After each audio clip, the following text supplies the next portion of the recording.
Welcome back to Night Whispers, your quiet corner for chilling bedtime stories told in a soft, soothing voice. Tonight's tale takes us away from the coastlines and lighthouses, and into something colder, quieter, and far more unsettling. This is a story of silence, shadows, and the human mind, a tale set inside an abandoned asylum that was never truly left empty. So, settle in, let the rain outside your window keep time with the story, and allow yourself to drift. Because sometimes the darkest places are not the ones outside, but the ones built to keep darkness in. They say the asylum was closed in the late 1970s, its halls emptied after years of neglect, the patients transferred, the doctors gone. But records show not everyone left. Some rooms remained locked, the windows barred, the hallways echoing with whispers that never belonged to the living. And now, decades later, a single ward, untouched, sealed away, is said to breathe on its own. Lights flicker when no power runs through the building. Doors sigh open though rust keeps the hinges shut. And at night, if you stand at the edge of the woods, you can still see a figure pacing the top floor. Tonight, I'll take you inside. Into the Asylum Ward. The asylum sat at the edge of the woods like a wound that never healed. From the road, it looked more like a fortress than a hospital, for stories of crumbling brick, boarded windows, and ivy creeping upward as if the earth itself were trying to swallow it whole. The iron gates that once welcomed patients had long since rusted shut, but someone, perhaps years ago, had cut a path through the fencing. The wire curled back like twisted thorns, just wide enough for a single person to slip through. On nights like this, when the sky hung heavy with rain and the wind dragged its fingers across the trees, the place looked alive. Water trickled down the brickwork like sweat. The shadows in the windows shifted too quickly, as though someone had just stepped away. Thomas Hale, the caretaker sent to catalog what remained of the property, stood at the fence, his flashlight clutched tightly in one hand. He had been warned not to come alone. The county wanted the asylum surveyed before demolition crews moved in, but most men they sent here never stayed long. Some left after hearing footsteps echoing behind them in empty corridors. Others swore that the building groaned as if resenting their presence, but Thomas wasn't the kind of man to believe in whispers. He told himself that when old buildings settle, they make sounds that resemble voices. That peeling paint and warped would give the illusion of movement. That silence, if stretched long enough, begins to hum in the ears until it feels like breathing. Still, as he pressed his shoulder through the torn wire and stepped onto the overgrown courtyard, he felt the unmistakable weight of being watched. The rain had started to fall harder, tapping against his jacket, muting the crunch of weeds beneath his boots. Ahead, the asylum's doors loomed. They were tall, carved oak, weather-stained but strangely intact, as though the years had left every part of the place to rot except the entrance itself. He paused, pulling the heavy keyring from his pocket. The county clerk had given it to him with a laugh. "Don't expect those to work," she had said. "Most locks are rusted through. But, if you hear anyone asking to be let out, don't." At the time, Thomas had smiled politely. Now, as he slid one of the iron keys into the lock, he found his hands trembling. The door resisted at first. Then, with a deep groan that sounded more like a sigh than metal, it gave way. Inside, the air was colder. It smelled of damp plaster and something faintly metallic, like rust and old blood. His flashlight beam wavered over cracked tiles and peeling wallpaper, catching on a water-stained sign that still clung to the wall. Ward C, restricted access. Thomas stepped inside, and the door drifted shut behind him. The sound it made was final. The beam of Thomas's flashlight cut a narrow path through the dark, but it felt like the shadows pressed harder against it, swallowing everything just beyond its reach. The asylum's main corridor stretched ahead, its ceiling arched, lined with heavy doors on either side. Each one bore a small square window covered in wire mesh, though most of the glass was cracked or missing entirely. His boots echoed, every step multiplying against the walls until it seemed as if others were walking with him. He paused, listening. The silence afterward was deeper than before, the kind that rings in the ears. On the left, a door bore a faded placard, Ward C, Observation. He lifted the flashlight and peered through the mesh. Inside was a long room, lined with overturned chairs and broken desks.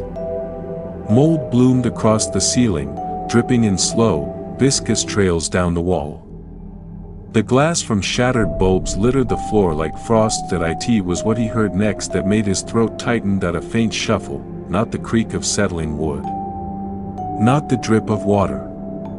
But a drag, slow, deliberate, as though a bare foot were moving across tile. He jerked back from the door, his light trembling across the hall. Nothing. Only more closed doors, silent and waiting. His rational mind pushed forward. Rats, he told himself. Or perhaps a loose piece of plaster sliding down. The place was a ruin, it was expected. But his hand tightened on the flashlight anyway, knuckles pale beneath the beam. At the end of the hall, another set of double doors waited. These were heavier, iron-banded, with a broken padlock hanging loosely from one latch. A warning scrawled in chalk still clung faintly to the wood. Do not open. Thomas hesitated. The county records had mentioned Ward C in passing, describing it as an isolation unit. Dangerous patients, experimental treatments, details blurred by bureaucratic language, as though someone had gone to great lengths to keep its history buried. The door groaned as he leaned against it, nudging it open just enough to slip inside. The air was different here, stale, weighted, as though no one had breathed it for decades. His light swept over narrow cells, each one just wide enough for a cot and a rusted drain in the floor.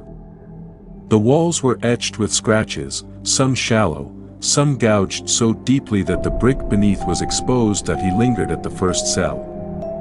Words were carved into the plaster, crude but legible. I hear them at night. The second cell bore only a series of tally marks, hundreds of them, etched until the wall was nearly smooth, and in the third, the cot was missing. The drain was filled with something dark, crusted over, as though time itself had tried to conceal it. His stomach tightened. He tried to breathe quietly, but in the silence, his own breath sounded harsh, intrusive. Then, a new sound. From the far end of the ward came a metallic rattle, faint but sharp. Like a chain dragged once across stone. Thomas froze, every muscle locked. His light traced the row of cells, but the sound did not repeat. He whispered to himself. The only comfort he could find: old pipes. That's all. But the words scratched against his throat, unconvincing. At the far end of the corridor, a stairwell descended into deeper dark. A sign above it, rusted and half-fallen, read, Lower Wards. Morgue access. He swallowed hard. For a moment, he considered turning back, sealing the doors, and telling the county that Ward C had collapsed. But something, maybe curiosity, maybe pride, urged him forward. The stairwell yawned like a mouth waiting to swallow him whole, and Thomas stepped down. The stairs creaked beneath Thomas's weight, each step groaning like something alive resisting his descent. His flashlight flickered against the stone walls, illuminating peeling paint and streaks of moisture that looked too much like veins. The air grew colder with every step down, dense and unmoving, as though the basement had never known fresh breath. At the bottom, the beam of light revealed a rusted door propped half open. The words etched above its frame were nearly gone, but Thomas could still make them out. Morgue. His pulse quickened. A morgue meant death, meant bodies once laid out, catalogued, and forgotten. He pushed the door gently, and the metal shrieked against the floor, echoing far too loudly in the stone chamber beyond. The morgue was cavernous. A long, rectangular room lined with metal drawers, their handles corroded, some hanging open like yawning mouths. The tile floor was cracked, and puddles of stagnant water reflected the beam of his light. In the center stood a single autopsy table, its surface still faintly stained despite the decades that he forced himself to move slowly, sweeping his light from side to side. The silence pressed hard against his ears until he almost wished for sound, even the drip of water. Then, as if answering his unspoken thought, the faintest noise rose from the far corner. A whisper, not words, not yet. Just a hush, like breath slipping through unseen teeth. He stiffened, hand tightening on the flashlight. He swung the beam toward the sound, but there was nothing, only a drawer slightly ajar, its metal frame warped. The whisper ceased instantly, as though it had retreated back inside. Thomas tried to swallow, but his throat was dry.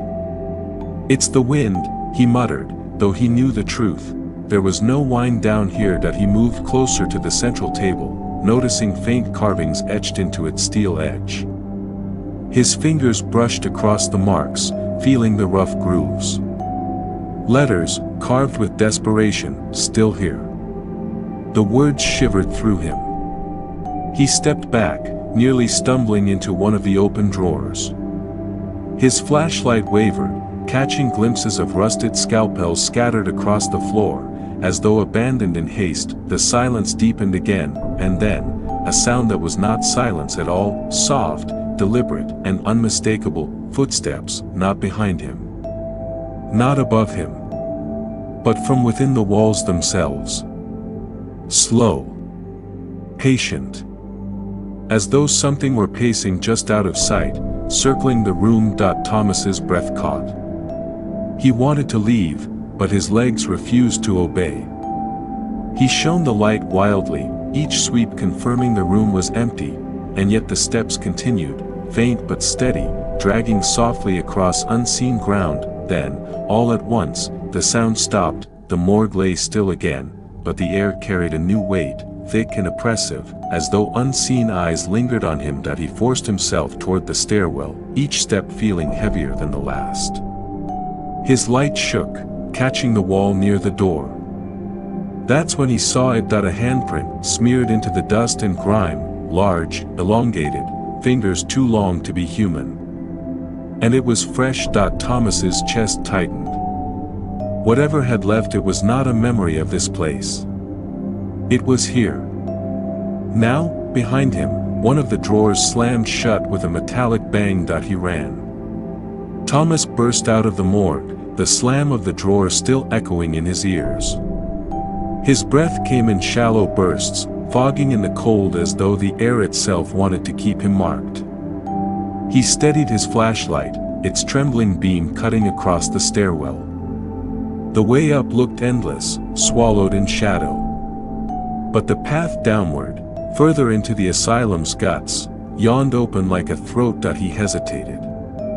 Every instinct screamed to climb back up, to force open a window, to escape. Yet something held him still. A weight. A pull. The asylum had wrapped itself around him, its silence, its secrets, its unseen breath on the back of his neck. He couldn't leave. Not yet. He turned toward the lower hall. The steps here were narrower, the walls closer, stone sweating with moisture. His boots sank slightly into the damp floor, each step squelching softly. It was colder here, but not the clean cold of winter, the kind that settles in places where no warmth has dared linger for decades. As he descended, the air grew heavier, pressing against his ears. Then he noticed it, faint at first, like the hum of an old radio between stations. A sound not carried by his ears, but by his bones. Whispers. At first he thought it was his own breath rebounding in the corridor. But the voices carried tone, rhythm, something foreign. They moved together, hushed, overlapping, a chorus that seemed to slide along the walls themselves. "Stay, beneath, don't look back." Thomas froze, straining to hear. His flashlight beam stuttered as his hand shook, sweeping over doorways half collapsed, iron grates bent inward, and paint curling like dead skin. The whispers grew louder, not around him, but within him, as though his own skull had become their chamber. He pressed a hand to his temple, squeezing his eyes shut. "Stop," he breathed. His voice sounded fragile against theirs. The asylum answered with silence that he opened his eyes again, and for the briefest moment, he thought he saw movement at the far end of the hall. Not a shape. Not even a shadow. More like the impression of something having just been there, like the afterimage of a figure burned into his sight that he steadied the light. Nothing. Empty corridor, still, his chest tightened. He forced himself onward. Each doorway he passed was darker than the last, the rooms beyond filled with broken gurneys, overturned chairs, straps dangling like limp arms. Some doors were sealed, paint bubbling as though heat had once licked their surface. Others gaped open, and inside he swore he saw beds still made, sheets stiff with age, waiting for occupants who never returned. Halfway down the hall, the whispers began again. Louder this time, behind you, his throat closed. Slowly, stiffly, he turned the flashlight back the way he'd come. Empty stairs, only silence, and then, a faint breath grazed the back of his neck that he spun, the light jerking wildly across the hall, but the corridor was still, only dust swirling in his beam. Yet the air tasted different now, metallic and sharp, as though rust had settled onto his tongue. The whispers shifted, no longer words, just sound, building in a low drone. Thomas staggered forward, forcing himself to keep walking.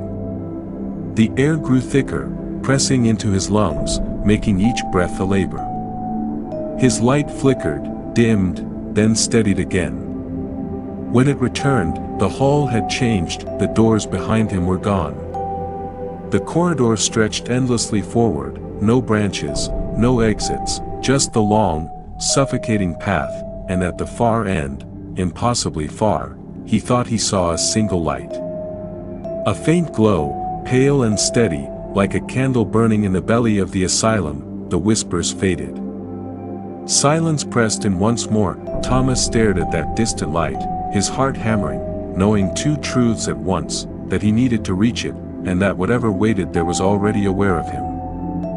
The light at the far end of the endless corridor shimmered faintly, as though it wasn't entirely real. Thomas squinted, trying to steady his breath. Each inhale scraped his throat raw, and each exhale left him with the uneasy sense that the air carried something away from him, something he might need later. His boots dragged on the floor, the sound soft, swallowed almost instantly by the heavy air. He forced himself onward, step by slow step, eyes fixed on that glow. The distance never seemed to shrink. It was like walking toward a mirage.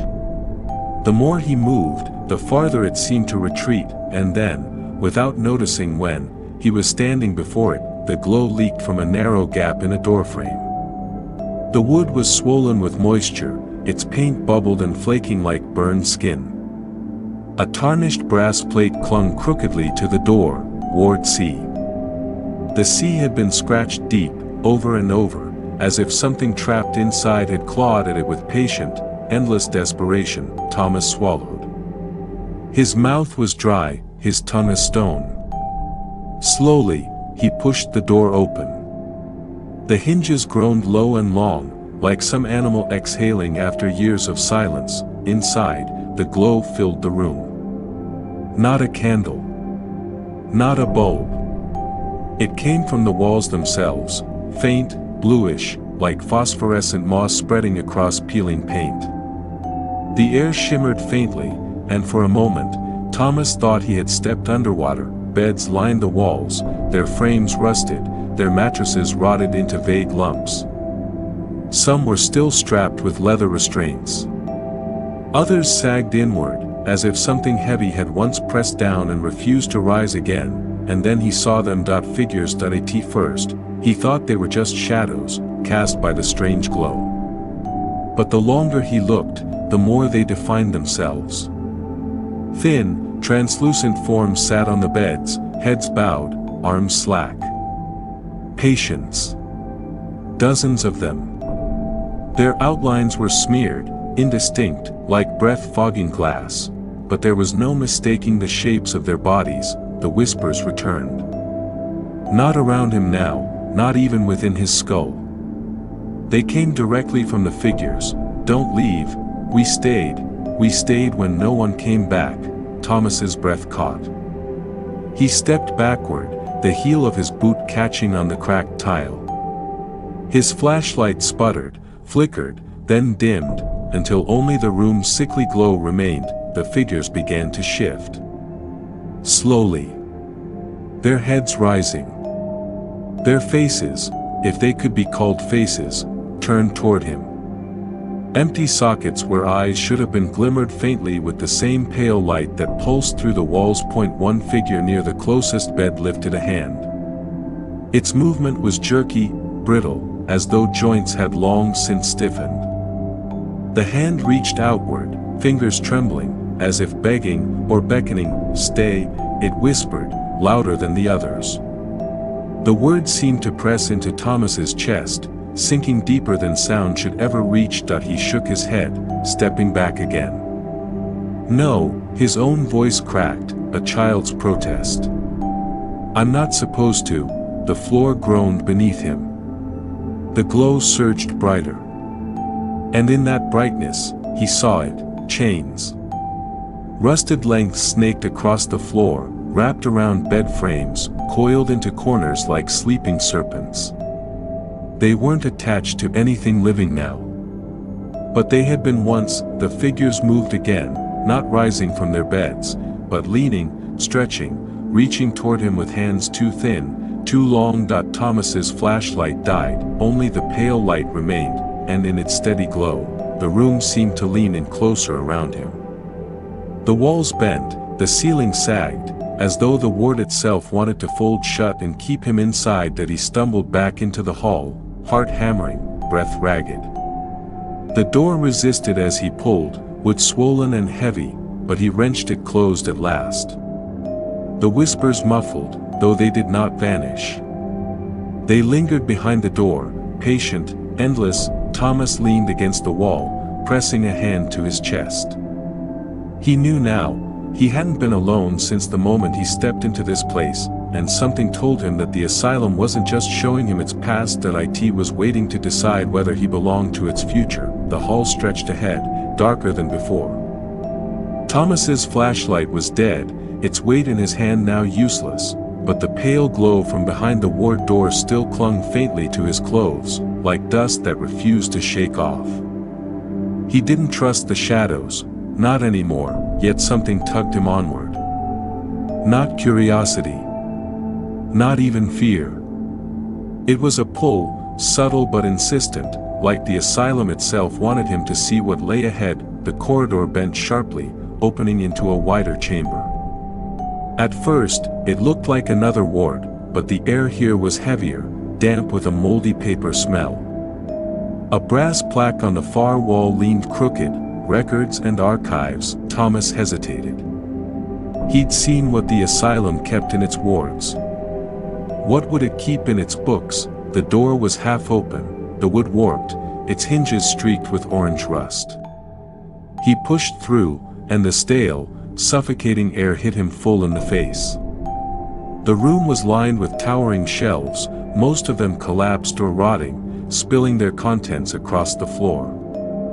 Yellowed pages, broken spines, patient files tied with decayed string. The smell of mildew and something sharper, iron, maybe blood, clung thick to every inch. The pale light followed him in. It shimmered faintly between the shelves, as though it wanted to show him something. Thomas stepped carefully, crunching loose glass and splintered wood underfoot. His fingers brushed along the edge of a file, and it disintegrated at his touch, flaking into pulp. But one folder held firm. Its cover was black, its label stamped deep, Dr. Holloway, Special Cases. The name struck him, though he didn't know why. He felt a twinge, a memory not quite his own. A pen scratching across paper. A door locking from the outside. Screams muffled by thick stone walls, hands trembling.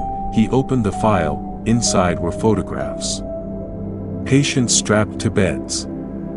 Eyes wide, mouths sewn shut. Inked notes in cramped, frantic handwriting filled the margins, resistant to treatment, unresponsive to electroshock, exhibiting unnatural resilience. And then one page stood out, a drawing. Rough, hurried, made in pencil. It showed the asylum itself, from above, a crude floor plan. Every ward labeled. Every corridor mapped.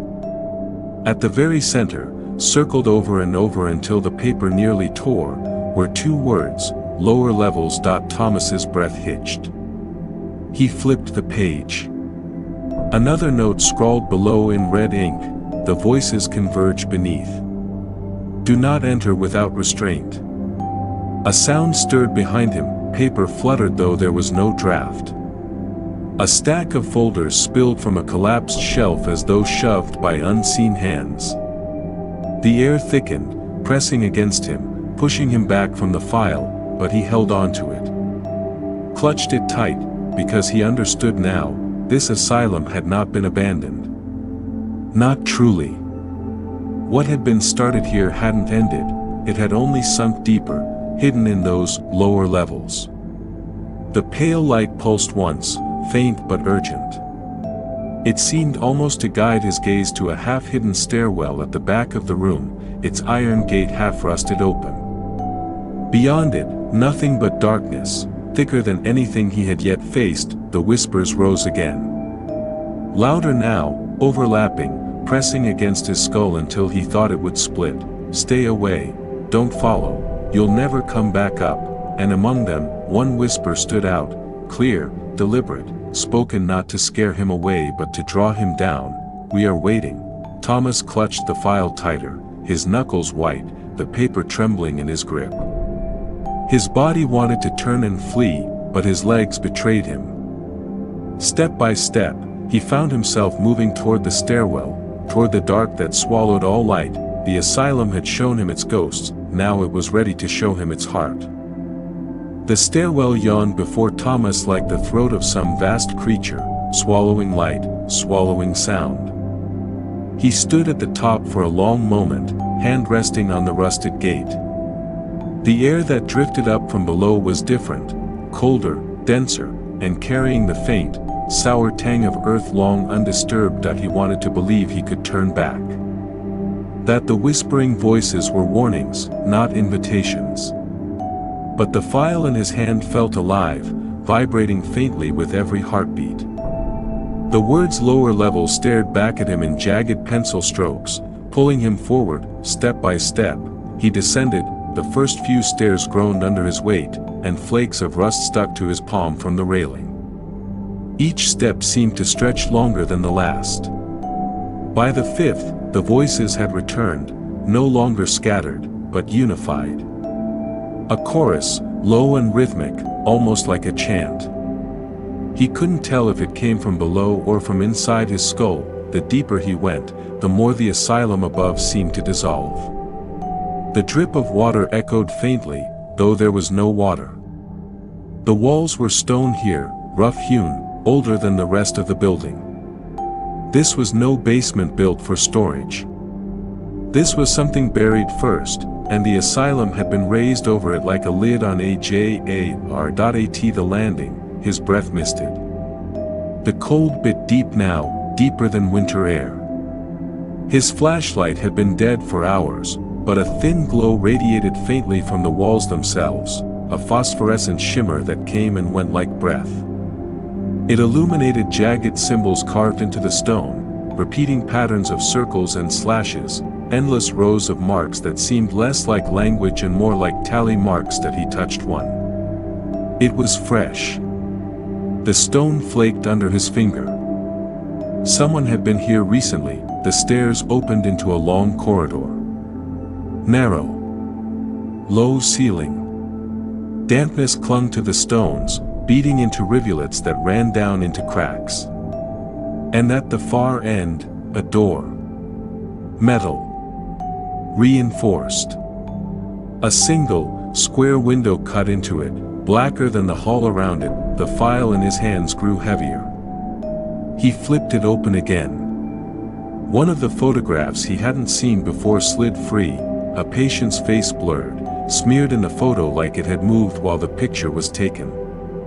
Below it, the words scrawled in ink, bound below. "Do not release." The whispering voices surged, almost panicked now. "Don't open it, don't let it out, not again." But one voice cut through. Clear. Calm. "Close, Thomas." He froze. That IT had said his name. The voices had always been indistinct, layered, nameless. But this one knew him. It didn't echo through the hall. It came from beyond the door. From the black square window that seemed to breathe faintly in and out. That he should have run. He should have turned back up the stairs, left the file, and sealed the gate behind him. But he stepped closer. His own breathing synced with the door's pulse, in and out, shallow and unsteady. The air here smelled different, metallic, acrid, tinged with ash. His fingers hovered above the iron latch. "Thomas, we remember you." The words weren't sound. They were inside him, pressed against his skull from within. He had never been here before. He had never known this place. And yet, a part of him recoiled with recognition, as though some buried fragment of his soul had walked these halls long ago. That he placed his hand on the latch. The whispers screamed this time. Louder than ever, 1,000 voices clawing at his mind, begging him not to move it. His vision blurred.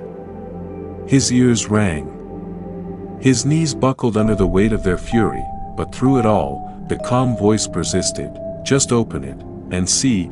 Thomas squeezed his eyes shut, the file clutched so tight it cut into his hand. His heart thundered, the latch clicked, and the door began to open. The hinges screamed as the door cracked open, but the sound was muffled, as though swallowed before it could spread down the corridor. Thomas held his breath, staring into the blackness beyond. That at first, there was nothing. No movement. No light. Just a stagnant void that seemed to reach out and meet his gaze. His hand trembled on the latch, the chill of the metal sinking into his bones. That he pushed the door wider. A damp draft poured over him, heavy with dust and something far older, the scent of charred wood, mildew, and something faintly sweet, like flowers long dead. He stepped inside. The chamber was vast, much larger than the narrow corridor suggested. His footsteps echoed into the distance, overlapping with themselves in strange, delayed rhythms. The glow from the hall behind him barely reached past the threshold. Beyond it stretched an ocean of shadow, and yet, he wasn't blind. The dark here seemed alive, pulsing faintly with a rhythm that matched the pounding of his heart. Slowly, shapes began to emerge, the walls curved, circular, like the inside of a great cistern. Every surface was etched with carvings, the same tallies and slashes he'd seen on the stairwell walls, but multiplied 1,000-fold, layered over each other until they formed chaotic spirals. Some were shallow, others dug deep enough to ooze moisture. He trailed his hand along one as he walked. The stone was slick and worn, as though it had been carved only moments before. The file slipped in his grip. He knelt to steady it, and as he did, he noticed something spread across the chamber floor. Not dust. Not stone. Ash. A thin layer of blackened powder blanketed the ground, puffing faintly with each of his steps. In the center of the chamber stood something that made his stomach clench. A chair. It was simple, wooden, its back high and narrow. Leather straps dangled from its arms and legs, frayed with age but unmistakable in their purpose. Around it, the ash thickened, as though everything here had burned but the chair itself. He circled it slowly, each step loud in the silence. His hand brushed one of the straps. It was worn. Too worn. He pulled back, the whispers pressed in again. Not panic this time. Quieter. Eager, sit, remember, you belong. Thomas staggered back, shaking his head. His breath came fast, clouding in the cold air. No, he muttered, though the words sounded weak even to him. No, I don't. The file slipped again and burst open on the floor. Papers scattered across the ash. Photographs fluttered, blurred faces, twisted figures, hallways he recognized but couldn't place. One photo slid to the chair's base. He bent to retrieve it. The image was of the chamber itself. The same walls. The same ash. And there, in the chair, a figure. Strapped down. Head slumped. Its face was obscured by a black smear, like the negative had been burned. Below the photo, in thick, uneven handwriting, "It always returns." The calm voice returned, closer than before. "Thomas, sit down, it's the only way." His chest tightened. The name, his name, sounded like it had been spoken by someone standing right behind him. He spun, but the chamber stretched on, empty, the door now barely visible as a pale rectangle in the far wall. He bent, snatched up the photo, and shoved it back into the file. But the file seemed heavier now, swollen, as though more pages had appeared inside. He flipped it open, and froze. The first page was no longer blank. Words had appeared in jagged pencil strokes, identical to those he'd seen before. Patient, Thomas Hale, status, returned, location, the chamber. His hands shook. He dropped the file, but the page remained imprinted in his mind. His name. His status. Returned. The whispers surged again, drowning out thought. The walls seemed to breathe, the tallies glowing faintly, shifting, reshaping into spirals that drew his gaze inward. The chair loomed larger, its leather straps curling upward like grasping hands. "Sit, and remember." He staggered back toward the door. His legs felt heavy, as though the ash were trying to cling to his boots, pulling him down. The pale rectangle of the exit seemed to shrink the closer he came, and then, his shadow moved in the chair, just a twitch. A tilt of the head. A settling of weight. Thomas froze, breath caught in his throat. His eyes locked on the figure that hadn't been there before. It was seated in the chair now, strapped, its head bowed, face hidden in shadow. The straps that had hung loose moments ago now stretched taut across its wrists. "We remember you." The voice was no longer calm. It was layered, dozens of voices speaking as one. It reverberated in his skull, vibrating in his chest. The figure in the chair began to lift its head. Slowly. Painfully slow, Thomas stumbled backward, heart racing, his hand fumbling blindly for the doorframe. But his fingers met only cold stone. The door was gone, the chamber had sealed itself, and the figure's face, pale, blurred, shifting, was his own. The key Daniel had found beneath the broken floor tile weighed heavier than metal should. He had carried it in his pocket for nearly a day, feeling its edges press against his leg as if reminding him it still existed, still demanded use. Tonight, with the asylum's halls unusually quiet, he stood before a door at the end of a forgotten corridor. The door wasn't like the others.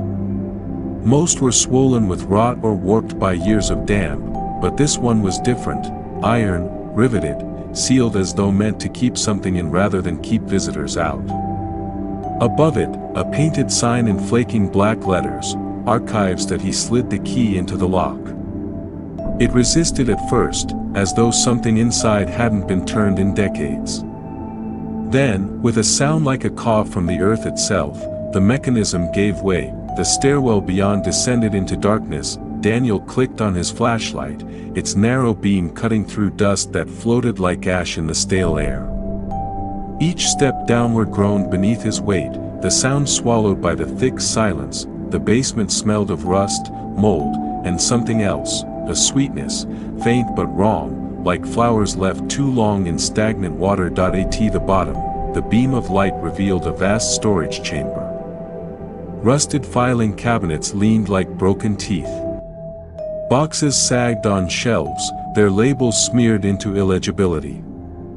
In the center stood a desk, an old tape recorder resting on its surface, a reel still threaded and waiting that he shouldn't press play. He knew this. But his hand trembled toward the switch anyway, the tape whirred to life, crackling with static. Then a voice, weak, male, American accent. "This is patient number, God, what's the number?" "Doesn't matter. They put us down here." Said the walls were quieter underground. "But it's not quiet. You hear them, don't you? Scraping, whispering, moving. They come closer every night." The voice broke into coughing. Then silence. For a moment, Daniel thought the recording had ended. But then it resumed, the tone different now, lower, strained. "If you find this, don't follow the dripping. It's not water." The tape cut out with a squeal of static. Daniel froze. Because at that very moment, he heard it, drip, drip, drip. His flashlight swept the room. No pipes here. No wet patches. The floor was dry, layered only with dust. And yet, the sound persisted, faint and rhythmic, echoing from deeper in the basement. He moved forward, unwilling, yet unable to stop himself. The cabinets grew taller, crowding in, their drawers hanging open like mouths caught mid-breath. He brushed past one, and the drawer slammed shut on its own, the clang reverberating through the chamber. The dripping grew louder. He turned a corner and found an old gurney tipped against the wall. Leather straps dangled from its sides, cracked but intact. The drip came from above it. He tilted his light upward. No pipe. No ceiling leak. Just stone. Yet in the beam of his flashlight, something shimmered, a dark stain spreading across the ceiling like veins, pulsing faintly as though alive. With each pulse, a bead formed and fell, drip, onto the gurney. Daniel staggered back, his light swinging wildly. Every file cabinet in view was trembling now, drawers rattling in unison. A low groan filled the air, not mechanical, not structural, but organic, like something huge shifting in its sleep. And then, silence. The dripping stopped. The rattling ceased. Only Daniel's own ragged breathing remained. He backed away, clutching the flashlight so tightly it hurt his hand. His shoulder brushed against another shelf, sending a stack of folders tumbling to the floor. They spilled open, papers fluttering across the dust. He bent to gather them, almost out of instinct. Each page bore the same line, written in different handwritings, different inks, over and over again. "Do not wake them." The words blurred in his vision. He dropped the papers and stumbled back toward the stairwell, his heartbeat pounding in his ears louder than the rain above. When he reached the base of the stairs, he turned for one last look. The tape recorder was running again. Its reel spun, though no one had touched them. And from the speaker, a voice he recognized, his own, echoed through the basement. "You shouldn't have come down here." Daniel bolted up the stairs, the key digging into his pocket, heavier than ever. Daniel didn't sleep that night. He lay in his cot inside the staff quarters, staring at the cracked ceiling while the rain whispered against the windows. Every time his eyes closed, he heard the tape recorder in his mind, his own voice telling him what he should not have done. By morning, he resolved to push it aside. The asylum was large, and he hadn't yet explored every floor. Maybe the strangeness in the basement was only his mind playing tricks, amplified by isolation and exhaustion. He clung to that thought as if it were a rope keeping him tethered to sanity. But as the day wore on, he noticed something new. The halls felt watched, every corner seemed to hold a weight, every doorway carried the sense of an unseen presence. He caught himself glancing at shadows too often, convinced they moved against the angle of light. By late afternoon, as storm clouds thickened and the halls dimmed, he made his way toward the western wing. Few doors there opened, most warped shut by years of water damage. But one had been left ajar, its brass plaque read, "Attendant's Office." He pushed inside. The room was small, walls lined with cabinets, a single desk in the center. Everything smelled of mildew, but beneath that was something sharper, antiseptic, faint but fresh, as though someone had cleaned recently. That shouldn't have been possible. He stepped closer to the desk. An open logbook lay across it, pages yellowed with age. He ran his finger over the ink. The last entry read, "Patient remains compliant. Voices reported during night watch. Increased dosage. No date. No signature." Just words, sharp and steady, as though the pen had been lifted minutes ago. Daniel turned. His flashlight beam grazed across the wall, and froze. A shadow stretched long across the plaster, distorted and thin. Not his OWN.IT stood at the far side of the room, motionless. The shape of a man in uniform, broad shoulders, cap tilted forward, but there was no body casting it. Just the shadow, darker than the dim light should allow. He backed away, pulse quickening. The shadow didn't move. Not at first. But then, with a slowness that churned his stomach, the head tilted. The angle was deliberate. Watching him, Daniel whispered into the emptiness, "Who's there?" The room held its breath, then, so faint he almost doubted it, a reply. A man's voice, low, roughened by age or wear. "You don't belong here." The shadow lifted its arm. The gesture was small, but Daniel recognized it. It was pointing to the logbook on the desk. He swallowed hard and turned back. The logbook was different now. Where there had been one line, there were dozens, filling the page, words crowding the margins. His flashlight shook as he read, "Patient remains compliant. Patient remains compliant. Patient remains compliant." Over and over, the sentence repeated, written in the same precise hand. But near the bottom, the words changed. Patient escaped. Patient is in the halls. Patient is watching. Daniel's breath hitched. The shadow moved again. Not walking, not shifting, but stretching. Its limbs elongated along the walls, sliding toward him like stains spreading in water. The head remained fixed, tilted, eyes invisible yet burning into him. Panic surged. He grabbed the logbook, slamming it shut, as if the act could erase the words. When he looked up, the shadow was gone. The wall was bare, but the room no longer felt empty. He could hear breathing. Slow. Steady. Not his own. The flashlight flickered. Darkness swallowed the corners of the office. For an instant, Daniel thought he saw movement beside the desk, just out of reach of light, a figure standing where no one had stood. But when the beam steadied, the corner was empty. He stumbled back into the hallway, clutching the logbook against his chest, his heart hammering.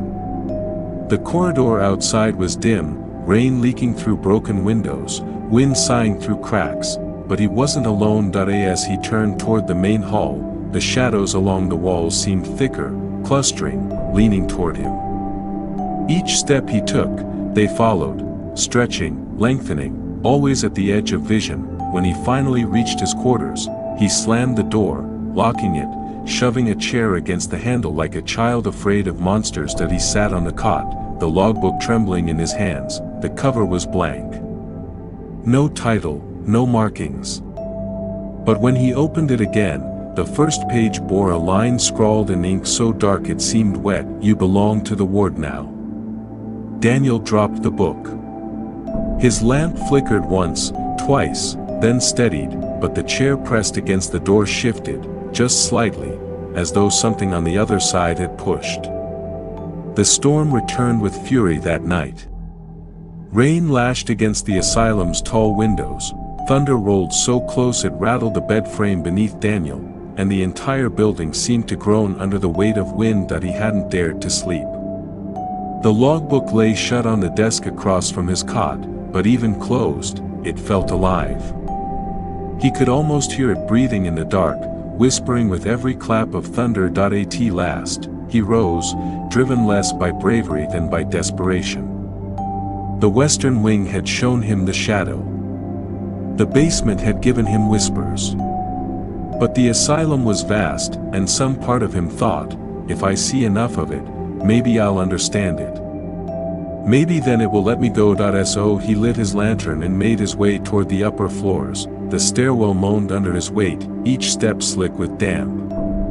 When he reached the second landing, he noticed something strange. The windows here were intact. Unlike the shattered panes below, these were sealed tight, the glass stained with decades of grime. Yet as the lightning flashed, he thought he saw silhouettes moving on the other side. Daniel pressed close, wiping a circle into the grime with his sleeve. Beyond the glass, he expected to see the storm. Instead, he saw a corridor, lit faintly, walls lined with doors, stretching into darkness. Not the outside world, but another hallway. He blinked, breath fogging the pane. It wasn't a reflection, his own lantern light didn't appear. No. This was different. Real. A sound rose beneath the howl of the storm, soft knocking. Not from the hall he stood in, but from within the window. 3 measured raps, knock. Knock.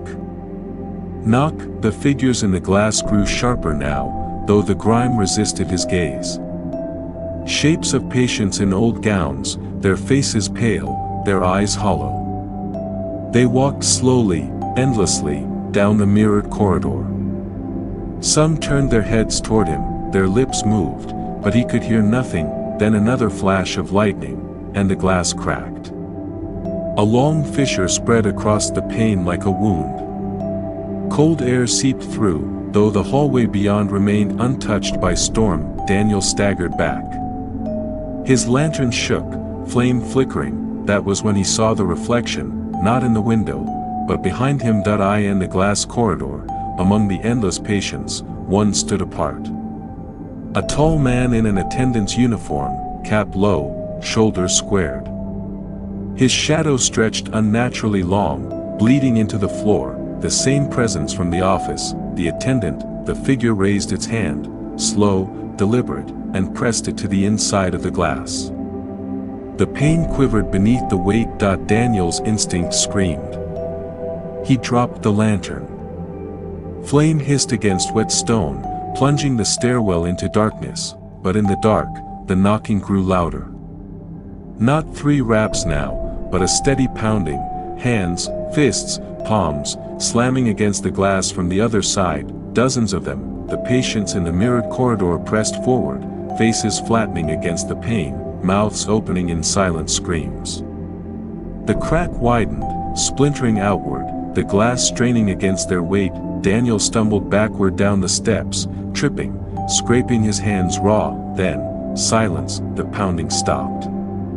The storm outside roared on, thunder crashing, but the window was still. He dared a glance upward. The glass was whole again.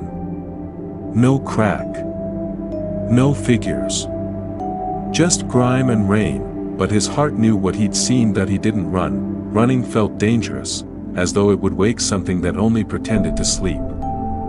Instead, he descended step by step, hands trembling, until he returned to the first floor. His quarters felt smaller that night. The walls seemed closer, the ceiling lower. He curled on the cot, clutching his knees, listening as rain swept over the asylum roof. But even through the storm, he could hear it, faint, distant, yet unmistakable. Knock. Knock. Knock, coming not from the windows this time, but from the inside of his own door. The rain eased by morning, leaving the asylum wrapped in a heavy, wet silence. Mist clung to the grounds outside, creeping through cracks in the broken walls. Daniel hadn't slept. His eyes burned, his skin clammy, his nerves raw, but he knew he couldn't stay still.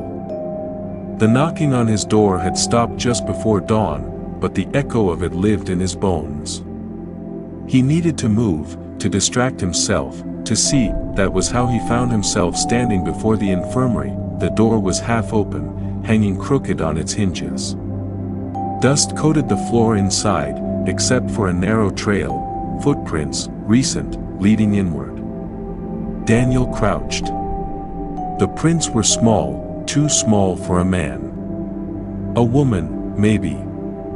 Or a child. The lantern flame wavered as he stepped inside. Rows of metal-framed beds stretched into shadow, their mattresses long rotted, springs poking through like ribs.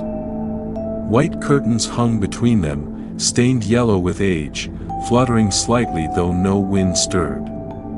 Bottles of medicine, syringes, and cracked porcelain basins littered the counters, but what made him stop was the light. Overhead, in the far corner of the room, one of the long fluorescent tubes flickered.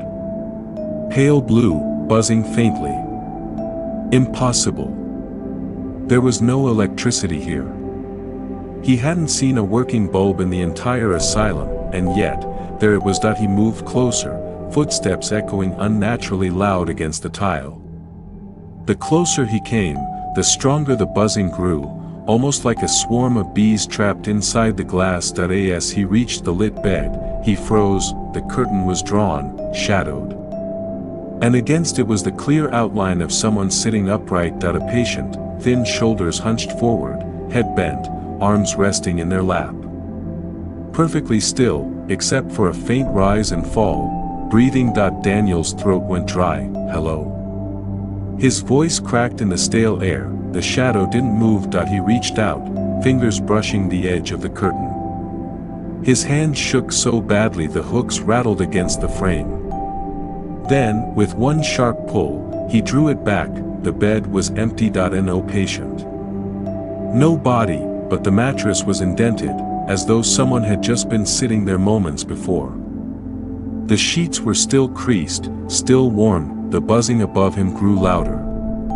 The fluorescent bulb pulsed with blinding light, then dimmed. Pulsed again, dimmed. Like a heartbeat, Daniel stepped back, chest tight, when he noticed something on the mattress. A notebook. Smaller than the ward log he'd found earlier, its cover scuffed leather, pages yellowed. He opened it. Inside were careful notes, written in an elegant hand. Patient observations, dates, symptoms. All the entries ended the same way: patient refuses to sleep. Over and over, the line repeated. Dozens of patients, all unable, or unwilling, to close their eyes. The last entry chilled him most. The ward itself keeps them awake. When they dream, it calls. When they resist, it watches.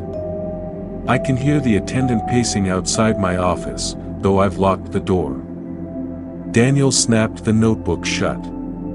His pulse hammered in his ears. A sudden clang rang out at the far end of the infirmary. One of the beds had tipped over, crashing against the tile.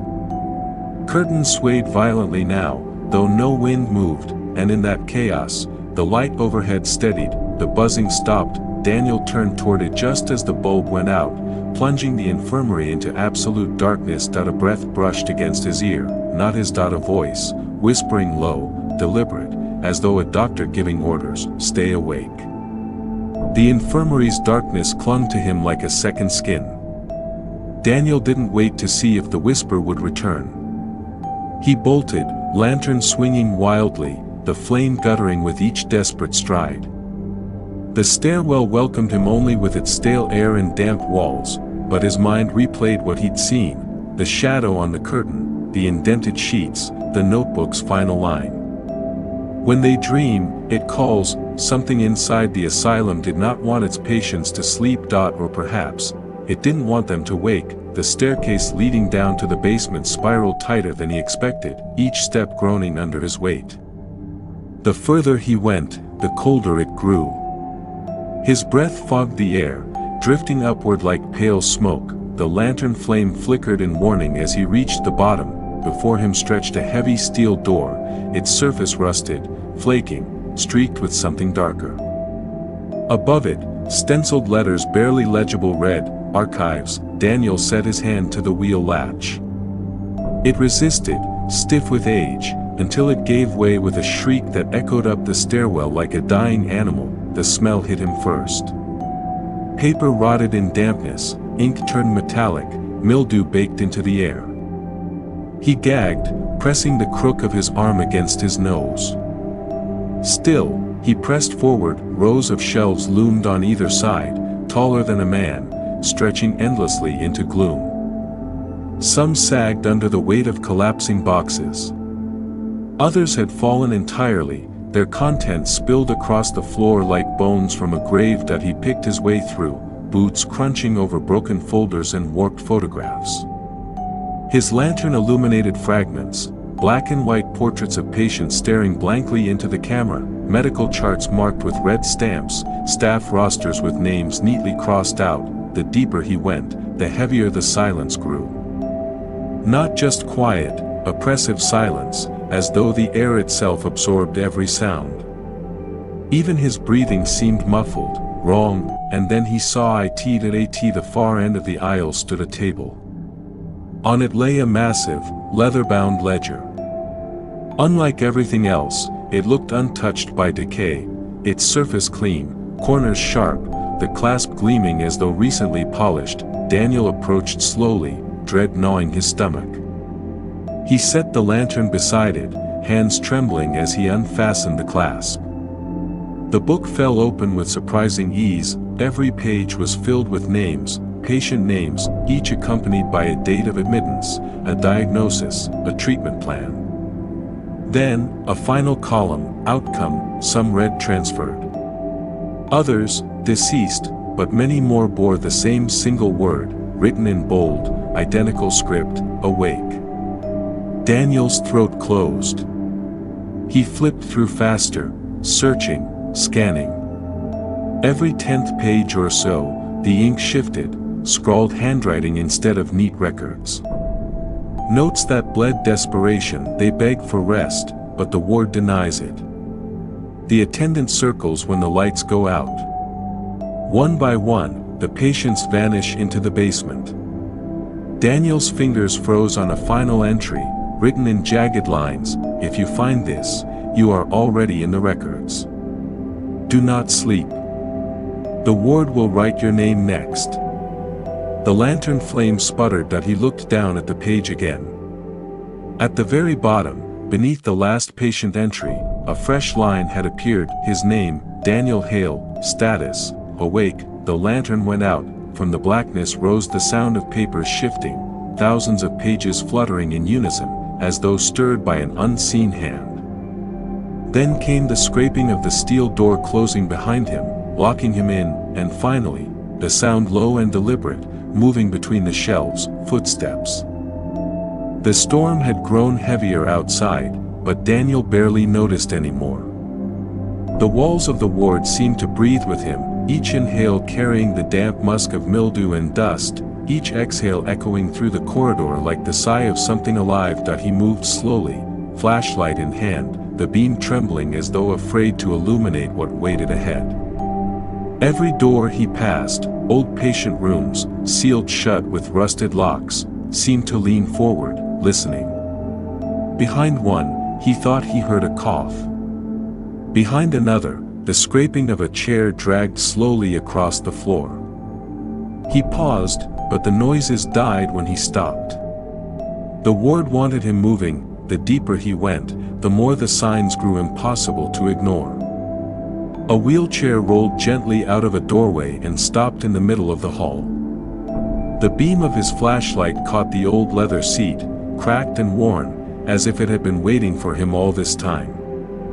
His breath clouded in the cold air, though the ward itself felt oddly warm, as though it had trapped years of human suffering inside its walls. Then came the voice, Daniel. Just his name, whispered, yet somehow spoken directly into his ear. He spun, but the hall behind him was empty. Only peeling paint and flickering ceiling light stretching into the dark that he pressed forward. At the end of the corridor stood a figure, motionless, waiting. The beam of his flashlight wavered over it, white uniform, cap, an old-fashioned hospital attendant's garb. The man's head was tilted slightly, as though studying Daniel with clinical detachment. His face was pale, the features blurred by distance, but his eyes were a fixed black shine that seemed to absorb all light. The attendant, Daniel, froze. His body screamed to turn back, but his legs betrayed him, carrying him closer as though drawn by invisible strings. The figure did not move, did not blink. Only when Daniel reached within a few feet did the attendant finally raise a hand. A gesture, not threatening, not welcoming. Simply, inevitable. You've walked the ward long enough, the voice said, though the figure's lips barely moved. Your shift begins. Daniel shook his head. His throat was dry, but he forced words out. I don't belong here. The attendant's expression did not change. Every patient says the same. The hallway groaned. Lights flickered overhead, shadows stretching long and skeletal against the walls. Doors that had been locked now rattled violently, as if unseen hands battered from within. A chorus of low moans drifted through the air, swelling until Daniel could barely hear his own thoughts. The attendant stepped closer, slow and deliberate. Daniel tried to step back, but his spine pressed against the cold wall. He was cornered. Do you hear them? The attendant asked softly, tilting his head toward the doors. They remember you. They've been waiting for you. I don't know them, Daniel whispered, though some part of him, buried deep, felt the words ring hollow. The attendant leaned closer, the scent of antiseptic and rot clinging to him like a second skin. You will. And with that, every door on the corridor burst open at once. Shapes spilled into the hall, pale and indistinct, their faces smudged as though erased by memory. Patients without names, without voices, yet every one of them turned their gaze toward Daniel. Their mouths opened, not in screams, but in a long, collective sigh. The sound of resignation. The sound of endless nights in the ward. The attendant's hand settled on Daniel's shoulder, heavy and cold as stone. It is your turn to care for them, he said. Your shift begins now. The flashlight slipped from Daniel's hand, clattering to the floor. The beam rolled across the cracked tiles, illuminating the shadows that closed in from all sides, and then, with a final flicker, the light went out. The darkness was complete. For a moment, Daniel felt weightless, as if the floor beneath him had vanished and he was drifting through endless night. The sighing chorus of the patient still filled the air, though now it seemed to come from inside his chest, his own breath tangled with theirs. When the light returned, it wasn't from his flashlight. It was from the ceiling. A single, sterile beam clicked on above him, humming faintly. The ward around him had changed. No longer broken and abandoned, it was pristine. Fresh white paint. Waxed floors that gleamed. The scent of antiseptic so sharp it stung his nose. The patients were gone. The attendant stood alone before him, clipboard in hand, expression unreadable. You've adjusted quickly, the attendant said, making a note on the paper without looking up. Some resist. Some scream. You comply. Daniel's voice felt small in the silence. I didn't choose this. The attendant finally looked at him, eyes as dark and bottomless as before. No one chooses the ward. The ward chooses them. A door materialized at the far end of the corridor. Bright light leaked through its edges, warm, golden, unlike the harsh fluorescence above. It looked like freedom. Discharge. Daniel's pulse quickened. He moved toward it, every step echoing on the spotless tiles. But as he approached, the attendant's voice followed him. "You may leave, but you must understand." Daniel froze. Understand what? The attendant closed the clipboard and tucked it under his arm. His face was calm, almost kind. "That once you've walked these halls, you never truly leave them. The ward travels with you. In mirrors. In silence. In dreams."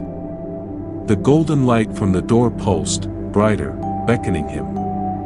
Daniel reached for the handle, cold brass beneath his fingers. He pulled it open. The world outside was not freedom. It was the same ward, not pristine this time, but ruined again. Walls split with cracks, paint peeled, air heavy with mildew. The golden glow vanished. Only shadows remained. The attendant's voice whispered behind him, though Daniel dared not turn. "Discharge is only a word. You are here until the end of your shift." The sighing chorus rose again, low, endless, hopeless. Daniel stepped backward, the door slamming shut on its own. He was trapped in the ward, as countless others had been before. His flashlight flickered on the floor beside him, though he hadn't touched it. The beam pointed down the hall, illuminating a new row of doors that hadn't been there before. Each one bore a single plaque, names Daniel recognized, his own included. The last sound he heard before the light died again was the scratch of a pen, the attendant completing a note on his clipboard, and then, silence. And so ends The Asylum Ward. A story not of escape, but of entrapment, where sleep offers no discharge, only a longer shift in the ward's endless night.